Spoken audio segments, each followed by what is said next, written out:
अब हम लोग ट्री डाटा स्ट्रक्चर के बारे में पढ़ेंगे। A tree data structure is a non linear data structure because it does not store in A sequential manner.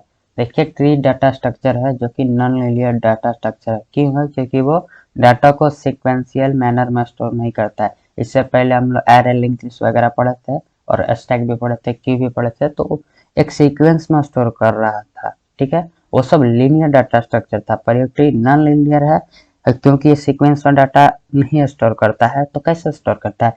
It is a hierarchical structure as element in a tree are arrange in a multiple level. ये देखिए, hierarchical में format में data का structure जो भी रहता है arrange करता है और इसमें मल्टीपल लेवल होता है। देखिए, माने कि ये एक हो गया, ये इससे भी निकला हुआ हायरार्की, और ये सब मल्टीपल, इससे भी एक लेवल निकला, इससे लेवल 3 निकला, इससे ए भी निकला है, इससे 2 लेवल निकला है, इससे निकला तो एक लेवल निकला। कुछ इस प्रकार फॉर्मेट में वो डाटा स्टोर करता है। अब जानते हैं कुछ पॉइंट, जैसे कि root. The root node is the top most node in the tree. जो रूट होता है सबसे टॉप मोस्ट नोड होता है। ये सब जो देख रहे हैं ना, ये जो गोल गोल ये सब जो है ना, ये सब एक नोड है। ठीक है, और उसी में से जो ए वाला सबसे शुरुआत वाला जो होता है नोड, उसको रूट नोड कहते हैं। ठीक है, अब अगला है कि child. Child is a node that has a parent node. Child एक प्रकार का नोड होता है जिसके पेरेंट्स है, यानी कि जिसके कोई फादर हो। ठीक है, तो इसमें देखिएगा तो देखिए, ये तो रूट नोड हो गया, इसके कोई पापा नहीं है। ठीक है, पर इसके देखिए, इसके पापा ये हैं और इसके पापा ये हैं।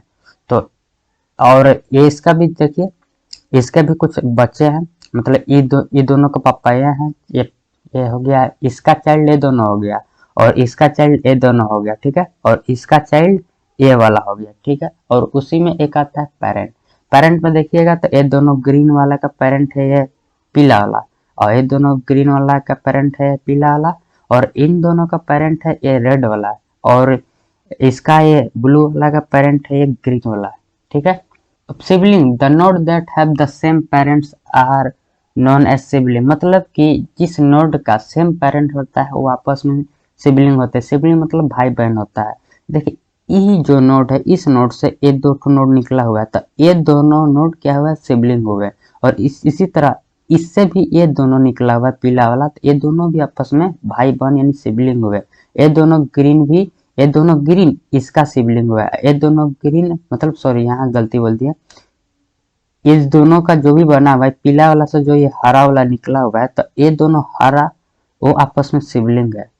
ठीक है, और ये दोनों ये जो हरा है, ये हरा, ये दोनों सिबलिंग नहीं हो सकता, क्योंकि ये दोनों जो इसके जो लड़के हैं, इसका जो जो बच्चा दुख है, ये दोनों भाई बहन होगा। ये तो अलग आदमी है ना, तो ये इसका भाई बहन आपस में, ये दोनों एक ग्रीन वाला हो जाएगा, ये अलग हो गया। ठीक है, leaf, leaf is a note that does not have the child node in the tree. Leaf वैसा नोट होता है जिसका कोई चाइल्ड ही नहीं होता है। तो लीफ नोड क्या हो जाएगा? इसमें देख लिया किसका चाइल्ड नहीं है, तो वो लीफ नोड हो गया। देखिए, इसका कोई चाइल्ड नहीं है तो ये भी लीफ नोड है, ये भी लीफ नोड है, ये भी लीफ नोड है, पर ये नहीं है क्योंकि इसका चाइल्ड नोड है। पर इसका है कोई नोड नहीं है इसके आगे, तो ये भी लीफ नोड है। तो यहाँ पर देखिए, ये तीनों हरा वाला, ये ब्लू वाला, ये अभी हमारा लीफ नोड हो गया। ठीक है, internal node, a node has at least one child node known as internal node. मतलब कि जिस नोड के पास कम से कम एक चाइल्ड हो उसको इंटरनल नोड कहते हैं। जैसे कि इसके पास देखिए, ये 2 नोड है तो ये भी इंटरनल नोड हो गया, इसके पास भी 2 नोड है तो इंटरनल नोड हो गया, ये भी देखिए इंटरनल नोड है क्योंकि पास इसके पास एक चाइल्ड है। ठीक है, edge, edge is the link between 2 node. Edge का क्या होता है कि एज जो होता है 2 नोड के बीच लिंक करता है।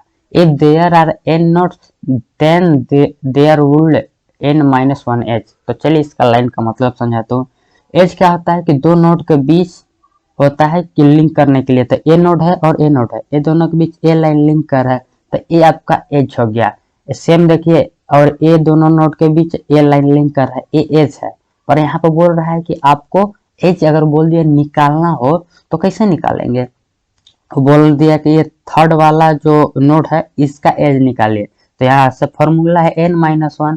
मतलब कि एन थर्ड हमारा है तो एन का वैल्यू होगा 3, और इसमें से एक घटा देंगे 2, तो 2 एज हमारा हो जाएगा। तो क्या देखते हैं, ये थर्ड नंबर पर है, या मतलब थर्ड है जो नोड है, क्या 2 एज से कनेक्ट हुआ है? तो देखते हैं, फर्स्ट है, एज सेकंड है। ठीक है, तो यहाँ पर भी अगर इसका बोल दिया एज, तो ऐसे देखिए जोड़ रहे हैं तो 1 2 3 4 4 नंबर पर जो है उसका एज निकालना है। तो n-1 4 की जगह 1 घटा देंगे तो 3 ही एज से कनेक्ट रहेगा। तो 1 घटाएं तो देखिए चौथे नंबर पर है, पर 1 2 3 3 ठो यहाँ पे एज है। ठीक है, देखिए 1 2 3। ठीक है, अब आता है अगला height. Height is the length of the longest path to a leaf. जो भी सबसे लॉन्गेस्ट पाथ होता है उसी को हाइट बोलते हैं। तो इसमें सबसे लॉन्गेस्ट पाथ कौन है? ये तो नहीं होगा क्योंकि इसमें 3 है, ये वाला हो जाएगा 4। तो हाइट इसमें क्या हो जाएगा? 1 2 3 4, 4 ही होगा। और सेम उसी तरह डेप्थ भी सबसे जो लंबा पाथ हो रहता है रूट नोड से, जो भी इस रूट नोड से जो भी लंबा पाथ है वही आपका डेप्थ भी हो जाएगा। तो इसमें भी 4 ही डेप्थ होगा। तो हाइट और डेप्थ लगभग दोनों समान ही रहता है। ठीक है, जितना हाइट रहेगा उतना ही डेप्थ रहेगा। अब है डिग्री ऑफ ए नोड। और कोई पूछ दिया है कि किसी नोड का डिग्री बताओ, तो ये नोड है इसका डिग्री बताओ, मतलब जिस नोड से जितना नोड कनेक्ट है वो उसका डिग्री हो गया। इस नोड से 2 ठो नोड कनेक्ट है तो इसका डिग्री हो गया 2। इससे भी देखिए 2 ठो कनेक्ट है तो इसका डिग्री हो गया 2। इस नोड से भी 2 ठो कनेक्टेड है, इसका डिग्री होगा 2। पर इस नोड से पूछेगा इसका डिग्री बताओ तो एक ही कनेक्ट है तो 1 हो जाएगा। और कोई पूछ दिया इससे या ऐसे या ऐसे तो इसका बताओ डिग्री ऑफ ए नोड, तो बताएंगे 0 क्योंकि इसके आगे कोई कनेक्टेड ही नहीं है। ठीक है, अब एप्लीकेशन ऑफ ए ट्री, मतलब कहाँ कहाँ इस ट्री डाटा स्ट्रक्चर का यूज होता है। स्टोरिंग नेचुरली हायरार्किकल डाटा, जहाँ पे नेचुरली हायरार्किकल डाटा को स्टोर किया जाता है। जैसे tree are use to store the data in the hierarchical structure, जहाँ पे इसको डाटा को हायरार्किकल स्ट्रक्चर में स्टोर किया जाता है। For example the file system में इसका प्रयोग किया जाता है। The file system store on the disk drive, देखिए फाइल सिस्टम डिस्क ड्राइव में स्टोर होता है। The file and folder are in the form of the natural hierarchical data and store in the form of the tree. तो file और folder क्या होता है कि हायरार्किकल फॉर्मेट में वो स्टोर रहता है। ठीक है, डाटा को स्टोर करता है ट्री के ही फॉर्मेट में। ठीक है, वहां पे फाइल फोल्डर के देखिएगा तो वो क्या करता है, पाथ बनाते जाता है, एक दूसरे से लिंक करते हुए पाथ बनाते जाता है। अगर कहीं फोल्डर वोल्डर बनाते हैं तो ऊपर देखेंगे सी क्लोन, फिर हमारा जो भी फोल्डर है, जैसे हमारा माई पीसी करके हुआ, फिर उसके अंदर न्यू फोल्डर बनाए, उसके अंदर कोई गया तो पाथ बनाते जाता है। अगला है ऑर्गेनाइजिंग डाटा। ऑर्गेनाइजिंग डाटा में भी आपको इसका प्रयोग किया जाता है। It is used to organize data for efficient insertion. इसको हम लोग डाटा को ऑर्गेनाइजेशन जो इफिशिएंट कम समय में इंसर्शन डिलीशन और सर्चिंग में इसका उपयोग किया जाता है। For example a binary tree has a login time for searching and element. देखिए अब बाइनरी ट्री क्या है कि सर्चिंग में और आपको लॉगिन टाइम लेता है, तो वह एक ट्री का ही एक पार्ट है बाइनरी ट्री। ए लॉगिन क्या है, ये टाइम कॉम्प्लेक्सिटी वगैरह है। जब हम लोग डाटा स्ट्रक्चर पढ़ेंगे तब इसके बाद टाइम कॉम्प्लेक्सिटी पढ़ेंगे। हम सोच रहे थे पहले जो भी स्ट्रक्चर पार्ट है वो बता दूं, इसके बाद इसका एल्गोरिथम में जो भी टाइम कॉम्प्लेक्सिटी वगैरह होगा तो वो बाद में बताया जाएगा। पहले कोड वाला पार्ट क्लियर कर ले रहे हैं हम लोग, इसके बाद टाइम वाला देखेंगे, नहीं तो आदमी दोनों एक साथ में कंफ्यूज हो जाता है। अगला है trie. Trie is a special kind of tree that is used to store the dictionary. देखिए ट्राई एक स्पेशल काइंड ऑफ ट्री है, ट्री डाटा स्ट्रक्चर है। इसका उपयोग हम लोग डिक्शनरी को स्टोर करने में करते हैं। It is A fast and efficient way for dynamic spell checking. ये देखिए फास्ट और बहुत ही सरल वे है जिससे आपका जो भी मीनिंग रहता है किसी चीज का वो स्पेलिंग को आसानी से चेक कर लेता है। अगला hip. Hip is also a tree data structure implementation using array.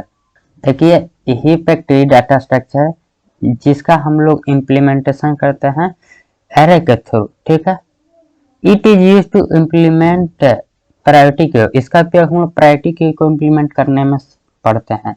इससे पहले हम लोग प्रायोरिटी क्यू नहीं पढ़े क्योंकि जब तक हिप का कॉन्सेप्ट क्लियर नहीं करेंगे तो प्रायोरिटी क्यू अब पढ़ाएंगे नहीं। ठीक है, हम लोग उसमें छोड़ देते हैं। B tree and B plus tree. B और B plus tree data structure use to implement indexing in database. देखिए जो भी हमारा डाटाबेस होता है वहां पे बी ट्री और बी प्लस ट्री को इसको इंडेक्सिंग में उपयोग किया जाता है जो भी डाटाबेस रहता है। Routing table. देखिए the tree data structure is also used to store the data in routing table in the router. Tree data structure का उपयोग हम लोग राउटिंग टेबल के थ्रू राउटर में डाटा को स्टोर करने के लिए प्रयोग करते हैं।